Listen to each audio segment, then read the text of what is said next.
Welcome to my channel Juragan Science. Kali ini kita akan mempelajari IPA kelas 8, yaitu bab 4 getaran, gelombang, dan cahaya, bab 4.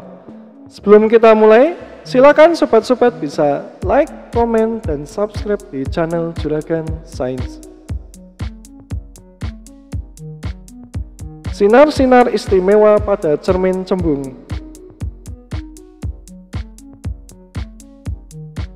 Yang pertama, sinar datang sejajar sumbu utama dipantulkan seolah-olah dari titik fokus. Nah, ketika ada sinar datang sejajar sumbu utama, nanti sinar pantulnya kita melakukan perpanjangan ke titik F di sini. Nah, sinar pantulnya ke sini. Jadi sinar pantulnya ini ialah perpanjangan dari titik F. Yang kedua, sinar datang menuju titik fokus dipantulkan sejajar sumbu utama. Jadi ketika ada sinar datang menuju titik fokus, nih ya, nanti perpanjangannya menuju titik fokus, maka sinar pantulnya itu sejajar dengan sumbu utama.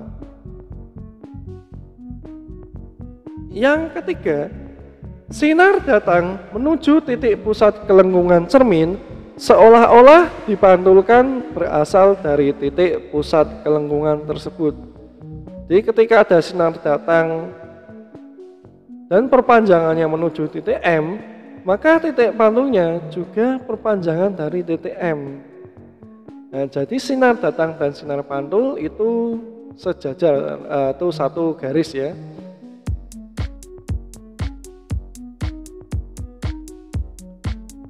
Melukis pembentukan bayangan pada cermin cembung. Nah, untuk menulis pembentukan bayangan pada cermin cembung seperti pada cermin cembung tadi, kita minimal membutuhkan dua sinar istimewa pada cermin cembung. Nah, ini misalkan ini ya. Pertama, sinar datang sejajar sumbu utama. Nah, nanti dipantulkan, pantulannya itu seolah-olah dari titik fokus. Nah, ini perpanjangan dari titik fokus. Nah, ke sini. Yang kedua, sinar datang seolah-olah menuju titik M. Nah, sini. Nanti bayangannya atau sinar pantulnya juga seolah-olah perpanjangan dari sinar M. Jadi sinar datang dan sinar pantulnya itu satu garis. Nah, nanti perpotongan maaf, suara saya agak serak ya. Saya ulangi.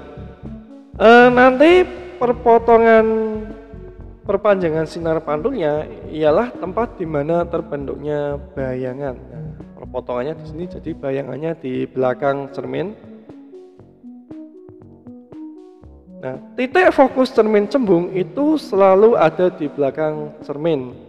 Jadi cermin cembung itu sifatnya selalu maya dan bernilai negatif. Semua bayangan pada cermin cembung, berapapun jarak bendanya, sifatnya selalu maya, tegak, dan diperkecil. Diingat ya, cermin cembung itu bayangannya, sifat bayangannya selalu maya, tegak, dan diperkecil ya, karena bayangannya pasti selalu terbentuk di belakang cermin. Untuk lebih memahami, maka kita langsung ke contoh soal saja. Sebuah benda diletakkan 60 cm di depan cermin cembung yang memiliki jarak fokus 30 cm. Hitunglah jarak bayangan, perbesaran bayangan, dan sifat bayangan yang terbentuk. Pertama, kita tulis dulu yang diketahui. S 60 cm dan F min 30 cm. Ya, yang harus kalian ingat ya, khusus untuk cermin cembung, fokusnya atau F-nya selalu bernilai negatif. Ya, ingat ya, meskipun di soal itu positif atau tidak ada negatifnya, kita otomatis harus menulis negatif ya. Ingat-ingat ini F. Ditanya S strip, M dan sifat bayangan. Maka jawab, kita cari dulu jarak bayangan. 1 per F sama dengan 1 per S plus 1 per S strip. Nah, karena F-nya negatif menjadi 1 per min 30 sama dengan 1 per 60 plus 1 per S strip. Nah, kemudian pindah ruas menjadi 1 per min 30 dikurangi 1 per 60 sama dengan 1 per S strip. Nah, karena penyebutnya beda, maka kita samakan dulu penyebutnya menjadi 60.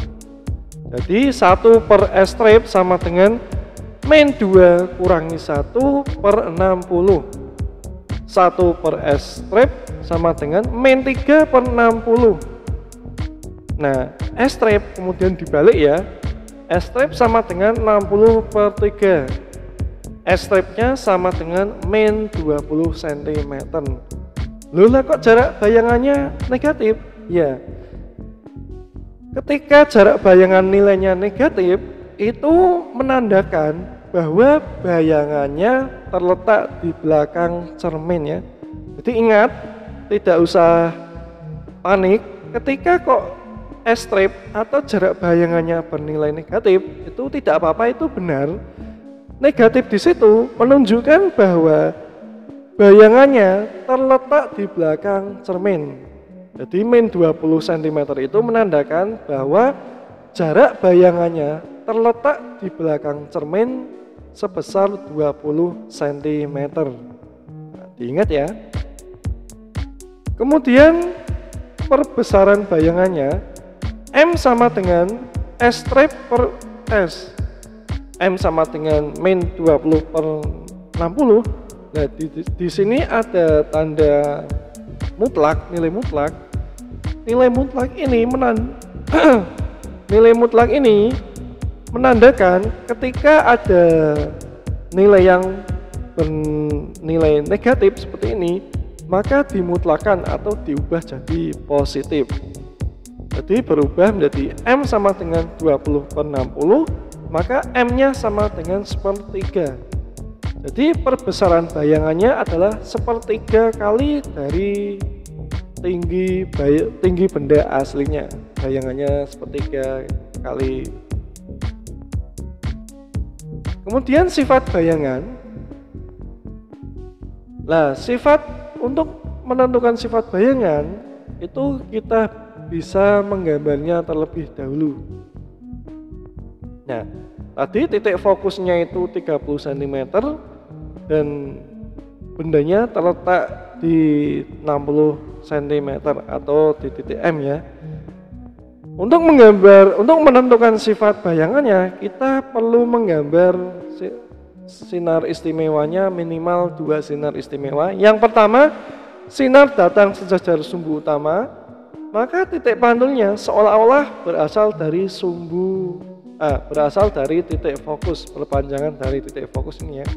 Sinar datang sejajar, kemudian sinar pantulnya seolah-olah dari titik F. Yang kedua, sinar datang seolah-olah menuju titik M. Nah, nanti sinar pantulnya itu seolah-olah juga berasal dari titik M. Jadi sinar datang dan sinar pantulnya terletak pada satu garis. Nah, pembentukan bayangannya itu terletak ini ya, berada pada perpotongan perpanjangan sinar pantulnya ya, di sini. Nah, karena bayangannya di belakang cermin, maka sifat bayangannya ialah maya, tegak, dan diperkecil. Nah, sebenarnya khusus untuk cermin cembung ya, ini khusus untuk cermin cembung ya. Untuk menentukan bayangan, kita sebenarnya tidak usah menggambarnya juga tidak apa-apa ya. Kenapa? Karena cermin cembung, semua bayangannya pasti bersifat maya, tegak, dan diperkecil ya. Ingat ya. Oh ya, untuk mengingat ya, kalau bayangan itu bersifat maya, pasti posisinya tegak ya. Jadi ingat, ketika ada bayangan kok maya pasti tegak. Dan sebaliknya, ketika bayangan kok nyata itu pasti terbalik. Jadi diingat-ingat ya, ini satu satu pasangan. Ketika bayangannya itu maya pasti tegak, dan ketika bayangannya itu nyata pasti terbalik. Nah, nanti kita tinggal menentukan apakah bayangannya diperbesar atau diperkecil. Demikian pembahasan kita kali ini. Thank you for watching. Jangan lupa untuk like, komen, dan subscribe di channel Juragan Sains. Terima kasih.